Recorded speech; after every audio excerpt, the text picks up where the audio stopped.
intaas waxay ahaayeen qaar ka mid qodobada ugu muhiimsan warbaahinta Redsun. waa 11 bisha labaad ee Febraayo sanada 2021 aan ku bilowno. kulamo gaargaar ayaa weli ka soconaya magaalada Muqdisho arrimaha siyaasadda iyo xaaladda kala guurka dalka uu ku jira lagaga arrinsanayo.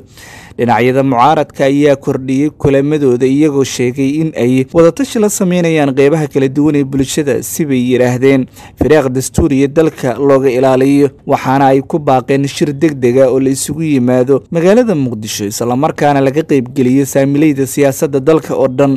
waxay taageereen mucaaradku sida warkay u dhigeen soo jeedintii Puntland iyo Jubbaland ee ahayd in murashaxiinta mucaaradka iyo weliba beesha caalamka laga qayb geliyo shirka 15 bishan madaxweyne Farmaajo ee cilaamiyay. wasiirka warfaafinta Soomaaliya Cusmaan Abubakar Dube ayaa sheegay in ay ka go'an tahay dowladda federaalka in uu ka dhaco shirkaas magaalada Garowe oo ay sida markii horeba ahayd qorshahooda halkaas uu ka dhici doono, inkastoo Puntland martigelinta iyadoo lahayd ay ku baaqday in shirkaas magaalada Xamar uu ka dhaco. haddaba ujeedada madaxweynaha jamhuuriyadda federaalka ee waqtiga ka dhamaaday Maxamed Cabdullaahi Farmaajo ka leeyahay shirka Garowe ayaa lagu micneeyay dhowr siyaabood. waxaana ujeedada koobaad ay tahay in Farmaajo uu doonayay inuu muujiyo inuu weli yahay madaxweyne loona soo dhaweeyay sida madaxweyne sharci ah. sidoo kale madaxweyne Farmaajo ujeedka uu cilaamiyay shirka inuu ka dhaco Garowe waxay tahay in Puntland ay diido martigelinta shirkaas, sidaasna uu shirka ku fashilmo ama dib u dhac ku yimaado.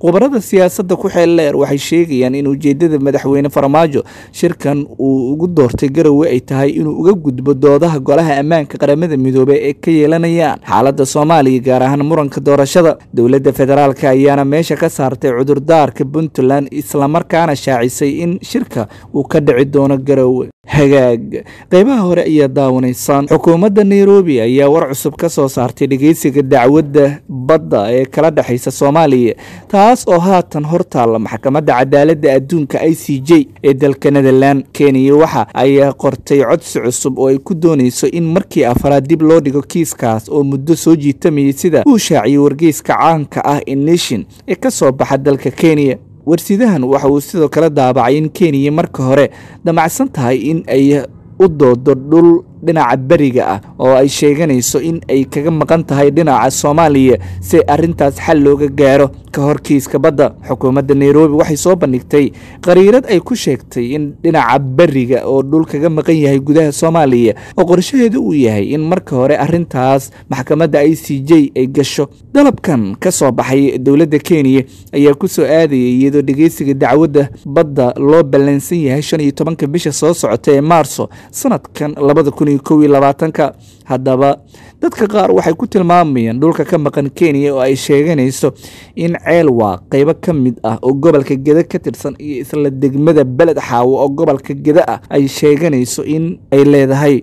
dhinaca kale dowladda Soomaaliya ayaa ka hadashay arintaas iyadoo wasiirka warfaafinta Soomaaliya Cusmaan Abubakar Dube uu sheegay in warqad ay u gudbiyeen maxkamadda ICJ isla markaana ay u sheegeen in aan la aqbali karin dib u dhigista markii afraad ee dacwadaasi. dowladda federaalka Soomaaliya waxay maxkamadda cadaaladda dunida ICJ xarunteedu tahay Hague dalka Netherland ay u qortay warqad ay ku sheegayso Soomaaliya inay diyaar u tahay inay ka qayb gasho dacwadda oo la mudeeyay dhowr usbuuc kadib 15 Maars 2021 isla markaana aynay dowladda Soomaaliya marna aqbalaynin dib u dhigis dambe oo afraad iyo shanaad. sababtoo ah dowladda federaalka Soomaaliya waxay aaminsan tahay qaynuun yaqaanada duniduna ay isku waafaqsan yihiin justice delay is justice denied.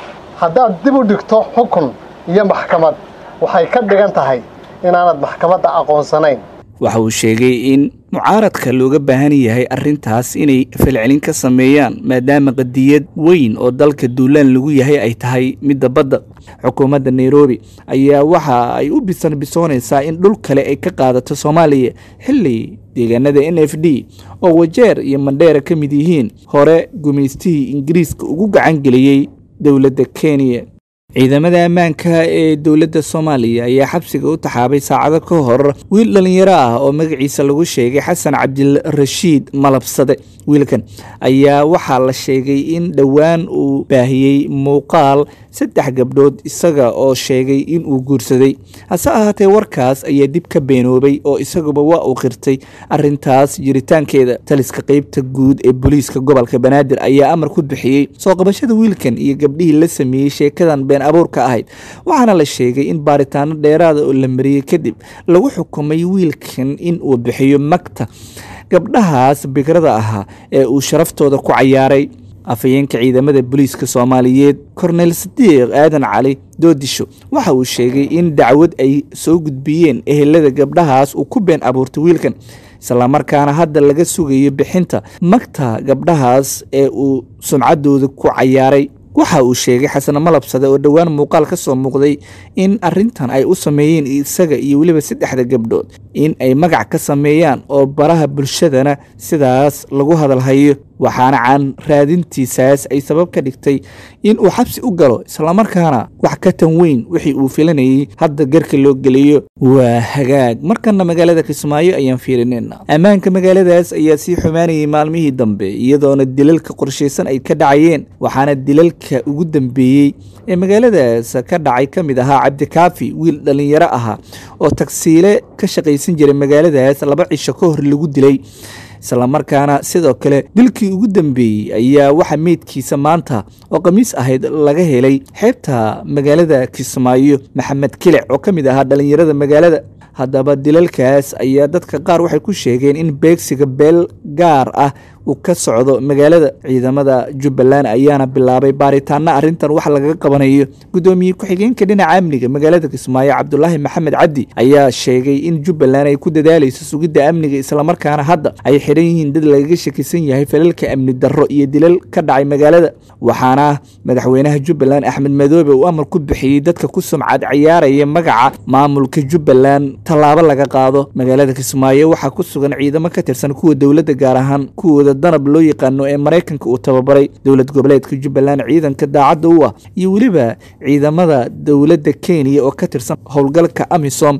ha yeeshee waxaa ka dhacaya dilal qorsheysan oo qabaa'ilada qaar ay isbeegsanayaan sida dadka qaar ay sheegeen, waxaana dadku ay tilmaameen in loo baahan yahay in walaalo la isku arko oo qabiilku uu yahay wax la isku garta kaliya oo qabyaaladu ay tahay mid aad u xun, iyadoona ciidamadu howlgallo ballaaran ay sameynayaan isla markaana laga hortegayo dilalkan maalmihii dambe ku kordhayay magaaladaasi. waa hagaag gudoomiyaha golaha shacabka Maxamed Mursal Sheekh Cabdiraxmaan ayaa waxa uu ciyaaray kaalin dhexdhexaadnimo isagoo dhowaan diiday dalab uga yimid golaha midowga murashaxiinta mucaaradka kaas oo ahaa in uu isagu noqdo madaxweynaha ku-meel gaarka. habeenkii 8 Febraayo soo galaysay ayaa waxaa toddobaadkan gudoomiye Mursal uu wajahay mid ka mid ah xaaladihii ugu cuslaa ee noloshiisa siyaasadeed markii uu kala doortay in uu ku dhawaaqo inuu yahay madaxweynaha ku-meel gaarka ee Soomaaliya iyo in uu weli sii haysto xilkiisa gudoomiyaha golaha shacabka. waxa uu doortay Mursal inuusan xaaladda uga sii darin, wuxuuna sheegay isla markaana ku wargeliyay murashaxiinta mucaaradka ee madaxweynaha raadinayay inuusan noqon karin madaxweynaha ku-meel gaarka. 3 qodob ee soo socota ayuuna u cuskaday arintaas inuusan u samayn karin, inuusan doonayn inuu dalka galo qalalaasa siyaasadeed oo ka weyn xaaladda kala guurka ee hadda uu ku jiro marka uu dhammaado xilliga madaxweynaha, in Maxamed Cabdullaahi Farmaajo aanu tanaasulayn diyaarna u yahay inuu la dagaalamo haddii uu noqdo madaxweynaha ku-meel gaarka, isagana aanu diyaar u ahayn arintaas. iyo qodobka 3 oo ah in sharci ahaan aysan cadayn sida uu ku noqon lahaa madaxweyne ku-meel gaara, dastuurna aanu ku qornayn fashil doorasho inuu xilka ku weyn karo madaxweynaha, isla markaasna aysan tallaabadaas ku taageeri karin beesha caalamka. murashaxiintii la kulmay gudoomiye Mursal ee Shariif Sheekh Axmed, Cabdiraxmaan Cabdishakuur, Xasan Sheekh Maxamuud iyo xubno kale ayaa ku hungoobay qorshahaas ay u jeediyeen gudoomiye Mursal. kulamada baarlamaanka ee ugu dambeeyay gudoomiyaha golaha shacabka waxa uu u hogaamiyey sidii loogu talagalay isla markaana sheegay inta xukunka laga soo dooranayo mas'uuliyiin kale ay iyagu sii hayn doonaan jagooyinka hay-adaha ugu sarreeya dowladda federaalka. madaxweynaha dowlad goboleedka Puntland Siciid Cabdulaahi Dani ayaa warar aan helnay waxay sheegayaan in uu ku wajahan yahay magaalada Abu Dhabi ee dalka isku tagga Imaaraadka Carabta. Dani ayaa waxa safarkiisa ku helin doona xildhibaano iyo wasiiro ka tirsan maamulkiisa, inkastoo aan la sheegin xilliga uu ku wajahan yahay ama ujeedka rasmiga ah uu halkaasi u tagayo.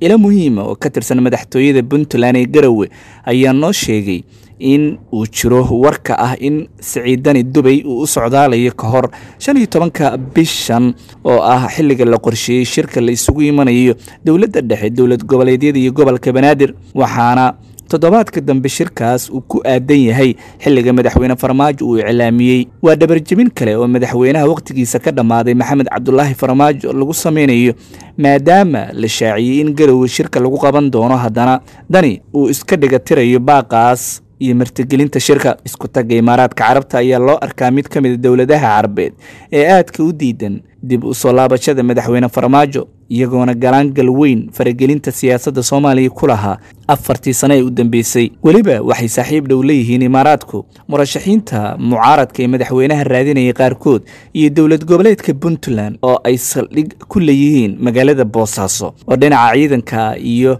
dekada Boosaaso oo ay hay-adda DP World ee Imaaraadku maamusho. ila wareediyo aanu helnay ayaa sheegayay in wasaaradda waxbarashada Soomaaliya xubno ka tirsan shaqada laga ceeriyay. waxaa la sheegay in 4 qofood oo ka shaqeynayay wasaaraddaas oo mid dumar tahay la tilmaamay in shaqada laga ceeriyay. dhalinyaradan oo ah muwaadiniin Soomaaliyeed ayaa u soo dhabar adeegay in shaqo ay helaan, hase yeeshee waxaa la sheegay in laga joojiyay shaqada markii laga jaray gunnadii ay qaadan jireen. si rasmi looma sheegin sababta looga ceeriyay shaqadan, balse waxaa la aaminsan yahay in booska ay wasaaradda xubno ka tirsan geeyeen dad iyaga la qaraabo ah. waa dhaqan kale oo dowladeed xafiisyada ka jiraan oo dadka la geeyo marka qof ku hayb ah uu xukunka qabsado. wasaaradda waxbarashada Soomaaliya ayaana ka jawaab celin eedan loo soo jeediyay ee ah in shaqaalaha qaarkood boosaskii ay hayeen laga ceeriyay. waxaana dadka la ceeriyay ka mid ah Maxamed Cilmi Xaashi, Xamdi Maxamed Dhicisow, Axmed Salaad Guuleed iyo weliba Saadiq Mustafa Diga Yare. sida aanu ka ogaanayna wasaaradda waxaa arintaas ay hadda baaritaano ku sameynaysaa sida ay wax u dhaceen, iyadoona xitaa la sheegay wasiirka waxbarashada Soomaaliya Injineer Maxamed Carab uusan arintan waxba kala socon sida la leeyahay. markan qodobka dibadda ayaan fiirinayna. markii ugu horeysay waxaa qadka telefoonka ku wada hadlay madaxweynaha dalka Mareykanka dhawaan xilka la wareegay Joe Biden iyo weliba dhigiisa Shiinaha Xi Jinping. waxaanay ka arinsadeen xaaladda Hong Kong, jasiiradda Taiwan iyo Shiinaha, dhibaatooyinka ka jira oo ay dowladda Beijing kala kulmayaan xukuumadahaas, iyagu sheeganayay in ay ka go'een Shiinaha intiisa kale. haddaba arintan ayaa la iskula soo hadal qaaday dhibaatooyin iyo abuse gareyn ka dhacday deegaanada Hong Kong iyo weliba Taiwan, isla markaana uu qayb ka yahay arinta Shiinaha uu ka dambeeyo. labada madaxweyne ayaa qadka telefoonka muddo saacadaha ku shirayay, waxaana xuquuqda aadanaha iyo weliba dhibaatooyinka Shiinaha laga tirsanaya loogu baaqay in arintaas uu joojiyo. si gaar ah ismaamulka Hong Kong oo weli Shiinaha uu sheegayo in uu halkaasi ka arrimiyo rabshado badanna ay ka jireen sanadihii dambe. guud ahaan daawadayaal intaasiin ku soo gabagabeynayna wararka Soomaalida iyo caalamka oo aad ka daawanayseen warbaahinta Raadsan. inta aan dib dambe isku arki doonno, nabadgelyo.